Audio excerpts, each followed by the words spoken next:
Hi, I'm Vic Teslin, and today we're going to be talking about Veritas' new tool, the dual marking gauge. Using marking gauges in your woodworking is a great idea because it allows you to incise a knife line onto your woodworking to allow you to register chisels and other woodworking tools. Having a marking gauge that has two rods and two knives is even a bigger advantage because it allows you to put multiple settings onto one tool. Let's take a closer look at the marking gauge. The dual marking gauge has two rod-locking thumb screws, an inward beveled blade, and an outward beveled blade to ensure that the beveled portion of the cutter is always in the waste. You can use a ruler to set the spacing between the two cutters.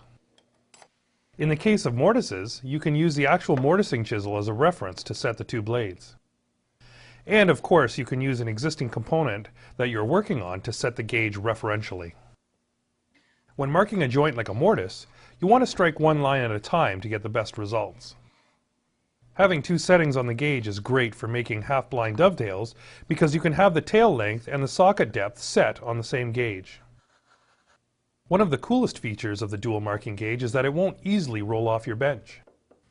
As you can see, the Veritas dual marking gauge is extremely handy when laying out joinery or any other time when you need multiple settings on your marking gauge. It's going to help reduce confusion and reduce the clutter on your bench.